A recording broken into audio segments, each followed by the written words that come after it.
දවස් 21ක් වගේ පොඩි කාලයක් ඇතුළත අපේ මුළු ඇඟම එකම පාටක් කරගන්න, රන්වන් පාටක් කරගන්න පුළුවන් පානයක් ගැන තමයි අද මේ වීඩියෝ එකෙන් කතා කරන්න හදන්නේ.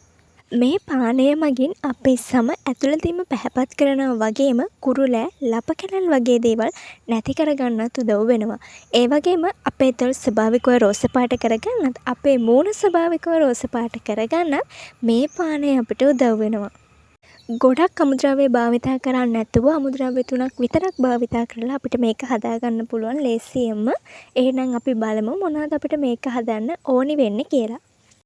මේකට අපිට ඕනි වෙන්නේ සාමාන්‍ය ප්‍රමාණයේ කැරට් ගෙඩියක්, සාමාන්‍ය ප්‍රමාණයේ බීට් ගෙඩියක් වගේම ඇපල් කෑලි කිහිපයක්. දැන් අපි බලමු කොහොමද මේක හදාගන්නේ කියලා. මුලින්ම අපි කැරට් ගෙඩිය අරගෙන ඒක පිරිසිදු කරගෙන කුඩා කෑලි වලට කපා ගන්න ඕනි.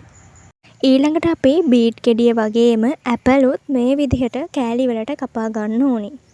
ඊළඟට අපි මේ සේරම ටික බ්ලෙන්ඩර් කප් එකට දාලා අපි ඒකට වතුර ටිකක් එකතු කර ගන්න ඕනි. ගොඩක් වතුර එකතු කරන්නෙත් නැහැ, පොඩි ප්‍රමාණයක්. ඊළඟට අපි මේ සේරම ටික හොඳට බ්ලෙන්ඩ් කර ගන්න ඕනි. ඊළඟට ඔයාලට හදාගත්ත ජූස් එක පෙරලා අරගන්න පුළුවන්.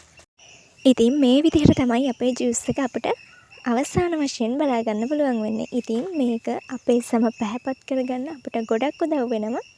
ඔයාලා මේක බොන්න ඕනි අනිවාර්යයෙන්ම උදේට. ඒ වගේම ඔයාලා මේක සතියකට දවස් 5ක් පානය කරන්න ඕනි. එතකොට තමයි මේකෙන් හරිම ප්‍රතිඵල ගන්න පුළුවන් වෙන්නේ. දවස් 21ක් වගේ කාලයක් යනකොට ඔයාලට බලාගන්න පුළුවන් පැහැදිලි වෙනසක්. ඔයාලගේ සම ග්ලෝ වෙලා තියෙනවා. වගේම ඔයාගේ මුහුණේ අඳුරු ලප කැරල් තිබ්බනම් ඒ සේරම ඉවත් වෙලා ඔයාගේ මුහුණ පැහැපත් වෙලා තියෙනවා. වගේම ස්වභාවිකවම තොල් රෝස පාට වෙලා තියෙනවා ඔයාලට බලා ගන්න පුළුවන්. එහෙනම් අනිවාර්යයෙන්ම මේක try කරලා බලන්න කියලා ආදරෙන් ඉල්ලන ගමන් අදට ගෙහින් එන්න.